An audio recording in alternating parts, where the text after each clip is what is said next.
Hello and welcome to In the Kitchen with Mary Mac.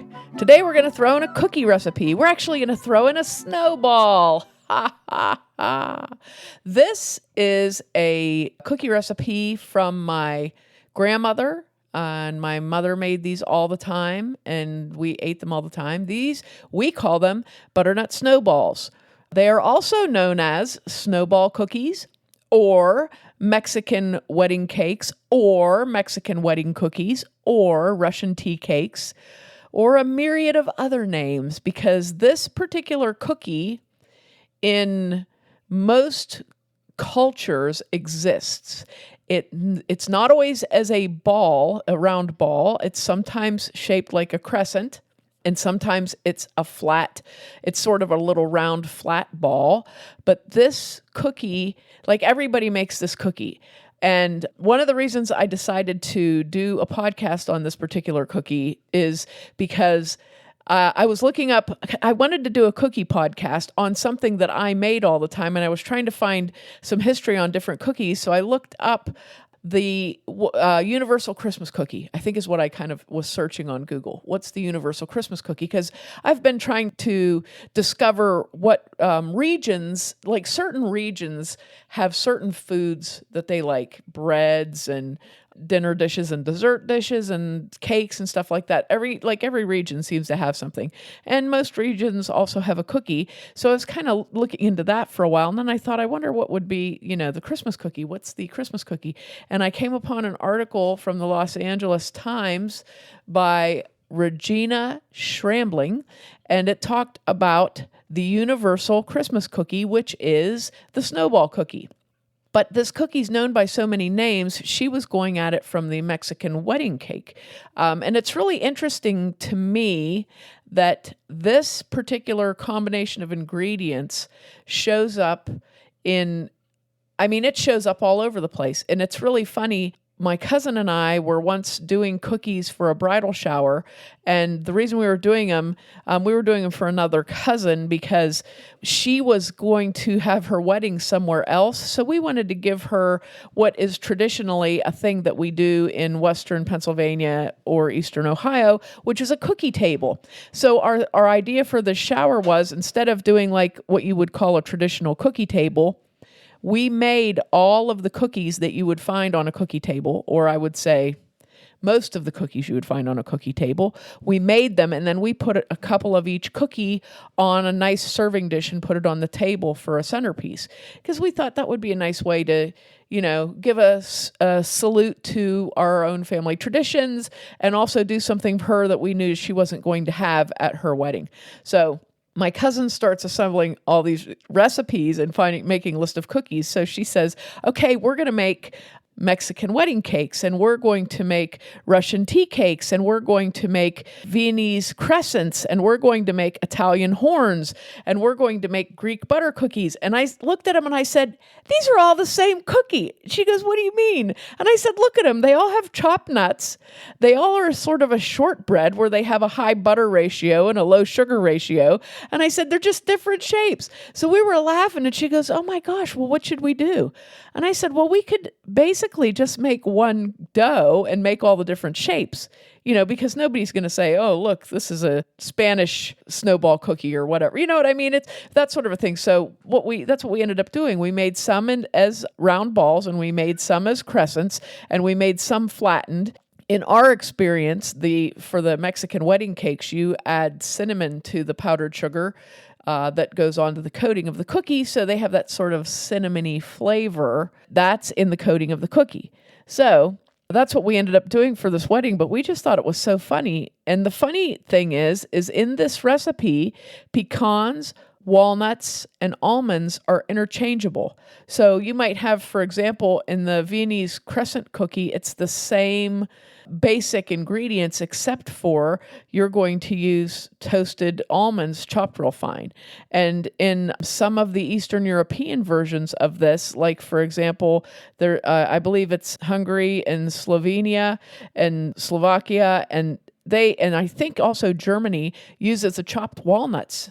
And then the Italian version and Polish version use a chopped pecans. So, and the Mexican version also use the chopped pecans. So we just thought that was so odd that all of these cookies were so similar, but yet they just, basically they use a different nut.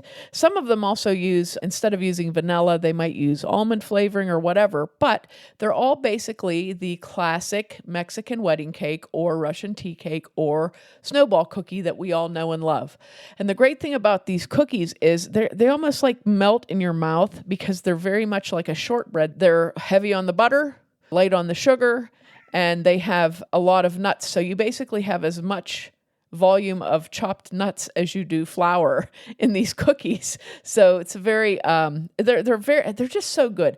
And I know if you're familiar with the cookie, you'll have a fond memory of them as I can remember one of our fond memories is we had a babysitter one night and my mother had made these cookies right before Christmas and the babysitter ate so many of them that she got physically ill and we pretty much did whatever we wanted to because she was in the bathroom all night. So that is very funny.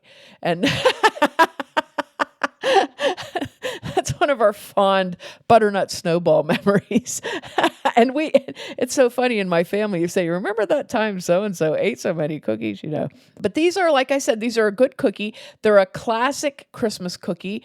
And in the Los Angeles Times recipe, Regina Schrambling wrote this article, and she talks about it as the ideal Christmas cookie, pretty much the perfect Christmas cookie for anyone because the ingredients are something you pretty much have around the house.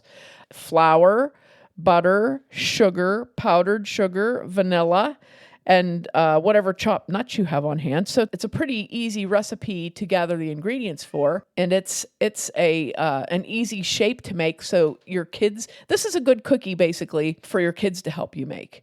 It's so funny that this is basically what kind of made me laugh here is it's so funny that I found this original researched article in the Los Angeles Times of all places.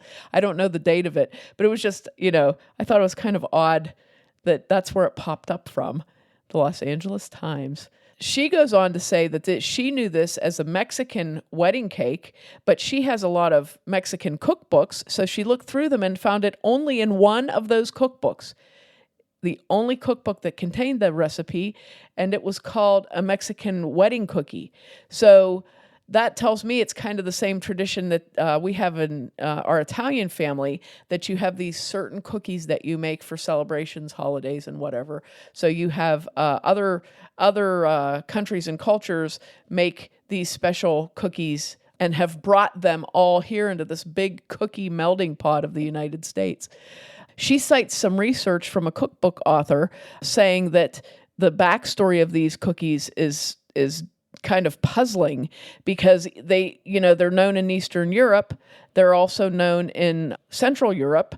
They're known in Italy and also in Spain. They are a popular cookie in Spain called polvorones. He thinks that they may have migrated to Mexico with European nuns and then become a staple Mexican cookie that people enjoyed for celebrations. So it's just an odd history, a diverse history, I guess I would say, for this cookie, but it's something that we all know. So here we go with the recipe for the butternut snowball cookie / snowball cookie / Mexican wedding cake / Russian tea cake, whatever you want to call it. And this is our family recipe. This recipe comes from my mother's recipes, which came from her mother. So this is our own family recipe. And what I also found is when you look at these recipes, they all vary a little tiny bit. Not a lot, but they all vary a little tiny bit. So my recipe, for example, is slightly different than the one that you'll find on the Land O'Lakes website, slightly different from the one that I found in the Los Angeles Times article, and slightly different from the ones that I researched of different country backgrounds. Some of them have a little more sugar, a little less sugar, different sorts of nuts and things like that. But this is it. This is what I would say the quintessential recipe for the snowball type cookie.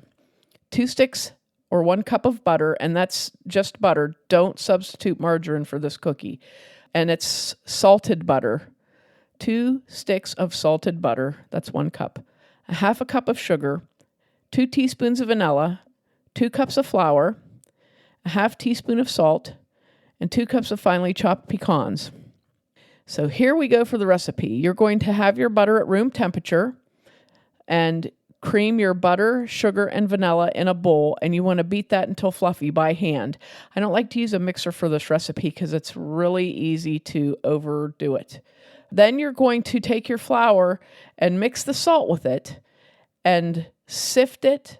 The easiest way to do this is to sift your flour right into your measuring cup so you know that you have 2 cups of sifted flour. So sift flour. Take 2 cups of flour, mix it with salt, and sift that into a measuring cup to make sure that you have 2 cups of sifted flour. Add that to the creamed mixture and mix. Then add your pecans and mix that really well. Then you're going to shape it into 1-inch balls. Don't refrigerate this. Some recipes call for refrigerating the dough. I don't refrigerate this dough.